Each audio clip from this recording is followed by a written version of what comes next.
개인회생 변제 기간은 3년에서 5년입니다. 그 안에 큰 사고가 일어나거나 내가 불치병에 걸리게 되면 개인회생 변제금을 수행할 수 없게 되는 경우가 발생하죠. 그러면 통해서 나의 채무 해결하는 방법도 있다는 것을 말씀드립니다.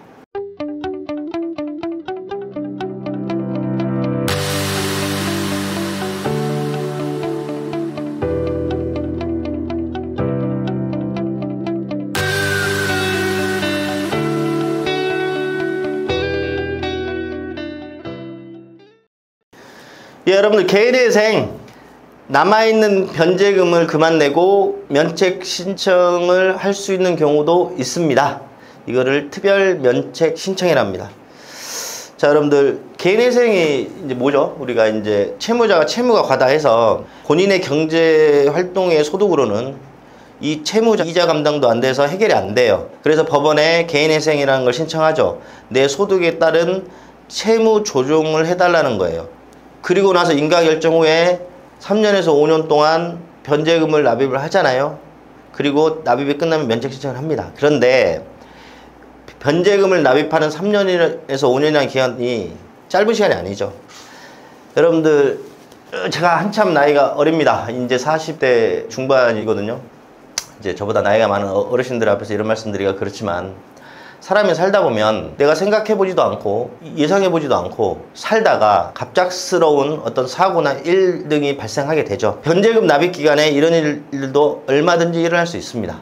그렇기 때문에 개인회생법에는 이런 사고들이 날 것을 대비해서 규정이 있습니다. 그게 624조 2항이거든요. 제가 잠깐만 읽어드릴게요. 법원은 채무자가 변제 계획에 따른 변제를 완료하지 못한 경우에도 다음 각오의 요건이 모두 충족되는 때에는 이해관계인의 의견을 들은 후 면책을 결정할 수 있다. 1호. 채무자가 책임질 수 없는 사유로 인하여 변제를 완료하지 못하였을 것. 2호. 개인회생 채권자가 면책 결정일까지 변제받은 금액이 채무자가 파산 절차를 신청한 경우 파산 절차에서 배당받은 금액보다 적지 않을 것. 이게 무슨 말이냐면 그동안 냈던 변제금이 내 개인 재산보다 더 많이 낸 상태를 말하는 거예요. 변제 계획 변경 자체도 불가능할 것. 이 세 개를 모두 충족을 시키면 나머지 변제금을 내지 않고도 특별 면책을 신청할 수 있다. 이게 법률 규정에 나와 있어요. 제가 특별 면책을 제가 1년 전에 한번 영상에 올린 적 있어요. 그때는 성공했어요. 그때는 왜 성공을 했냐면 채무자분이 아마 1년 전 영상 여기 한번 찾아서 올려줘 보세요. 변제금을 계속 납입 중에 췌장암 말기 진단을 받고 경제적 활동을 못했죠. 이제 그리고 변제금도 20회 이상 납입된 상황이었고 그 액수는 내가 가진 재산보다 더 많이 낸 상태였기 때문에 우리가 법원에 이분은 뭐 항암 치료도 해야 되고 경제 활동을 못하는 상황이니 특별 면책 신청을 해서 법원은 그를 받아들여 줬습니다. 그런데 이번엔 제가 한 건에 실패했어요. 이번에 내 차이 근래 사건인데 이분은 똑같은 조건이었는데 아까 말한 제가 624조 2호에서 이게 잠깐 걸렸는데 내가 이거를 처음에 특별면책 신청을 할 때 2호 요건이 안 된다는 걸 알았음에도 이분도 간암 말기인가 됐었어요. 간암 말기인가.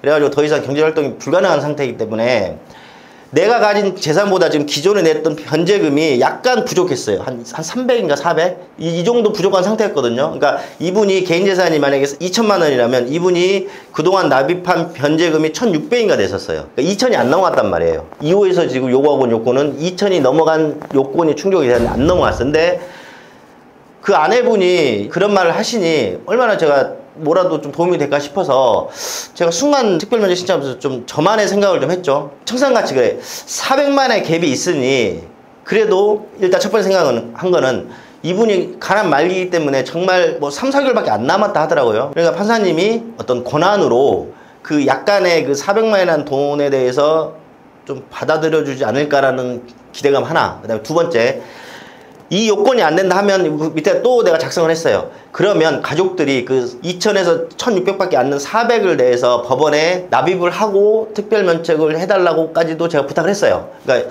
처음부터 이게 안 되는지 알았지만 이 두 가지 방법, 첫 번째 판사님의 마음을 울려서, 두 번째 그 금액 차이만큼을 가족들이 법원에 투입을 시켜서 이렇게 해서 해결을 좀 해보려고 했더니 끝내는 결정을 못 받았습니다. 너무 안타깝습니다. 그래서 결국은 어떻게 했냐면 그 후에 있다가 이분은 사망을 하셨고 이제 가족분들 한정승이나 성속포기를 통해서 이분 개인회생을 진행했던 채무자 간암으로 하늘에 가신 분의 채무가 가족들한테 상속이 되지 않게끔 예, 그렇게 해서 사건은 이제 정리가 됐습니다. 예, 여튼 그런 특별한 사유가 있으면 특별 면책 신청 가능합니다. 그 다음에 법률에서도 요건들이 주어져 있어요. 근데 이번에 제가 좀 아쉬웠던 거는 너무 형식적으로 2천이라는 개인 재산이 있었고 1,600만 원이라는 변제금, 이 400만 원 때문에 이분이 죽어가면서까지도 못했다는 게 제가 마음이 너무 아팠거든요. 물론 이제 많은 국민들을 상대로 어떤 법적 안정성을 지키기 위해서 그럴 수도 있다고 충분히 생각하지만 유도리 있게 운영하는 것도 좀 필요하지 않았을까 싶지만 이건 저의 권한이 아니기 때문에 그는 그렇다고 말씀을 드리는 거고, 여튼 개인회생 변제 기간은 3년에서 5년입니다. 그 안에 큰 사고가 일어나거나 내가 불치병에 걸리게 되면 개인회생 변제금을 수행할 수 없게 되는 경우가 발생하죠. 그러면 특별 면책 신청을 통해서 나의 채무 해결하는 방법도 있다는 것을 말씀드립니다.